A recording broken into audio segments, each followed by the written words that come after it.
ఎట్లా అంటే స్మార్ట్గా చీటింగ్ చేస్తుంది. మన అందరం కూడా ఆండ్రాయిడ్ ఫోన్స్ అని పెద్ద పెద్ద ఫోన్లు వాడుతున్నాం.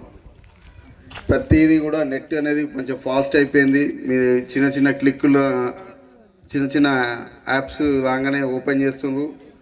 డబ్బులు కూడా లాస్ అవుతుంది. పాపం అమ్మాయిలకు తెలియకుండానే వాళ్ళు ఏదో మాట్లాడగానే ఓటీపీలు చెప్తున్నారు.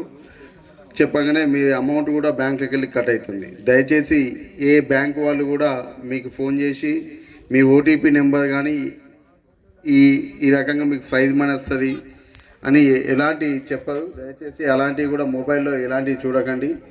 అదేవిధంగా చాలామంది ఈ మధ్యకాలంలో చూస్తున్నాం, అబ్బాయిల్ని బ్లాక్మెయిల్ ఏంటంటే ఫస్ట్ ఒక వీడియో కాల్ చేస్తారు. వీడియో కాల్ చేసి యాక్సెప్ట్ చేయగానే మనని అపోజిట్లో ఒక లేడీ మాట్లాడుతుంది.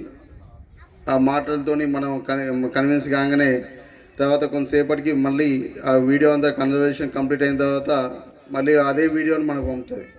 కాకపోతే ఆ వీడియో పంపేటప్పుడు మనం వేసుకున్న బట్టలు మనకు ఉండవు.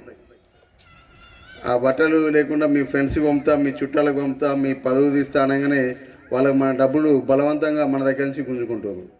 దయచేసి అలాంటి వీడియో కాల్ అపరిచిత వ్యక్తులతోని వీడియో కాల్ కూడా ఎవరు మాట్లాడకండి.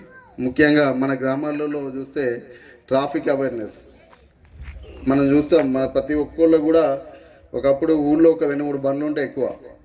ఇప్పుడు ప్రతి ఇంటికి 1-2 బండ్లు ఉన్నాయి. ఆ బండ్లు కూడా సీసీ మంచి పికప్ ఉన్న బండ్లు ఉన్నాయి. ఇట్లా బండి ఇట్లా అనగానే స్పీడ్ వెళ్ళిపోతున్నాం. తల గాయాలైతేనే చనిపోతున్నాం. అయినప్పటికీ కూడా మనం హెల్మెట్ పెట్టుకుంటాం. దయచేసి మీ చిన్నపిల్లలంతా కూడా మీ ఫాదర్ కానీ మీ అన్నయ్యలు కానీ బయటికి పోతూ ఉంటే బండి తీయగానే ఫస్ట్ ఏం అడగాలి?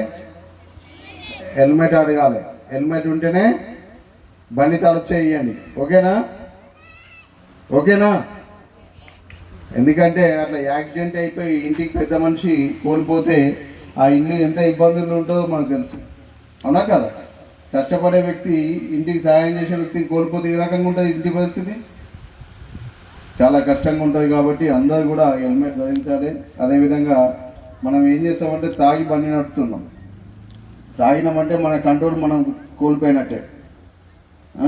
అట్లా బండి నడపడం వల్ల యాక్సిడెంట్లు అయితే మనకి యాక్సిడెంట్ కావడంతో పాటు ఎదుటోడికి కూడా గుద్ది వాడిని కూడా డ్యామేజ్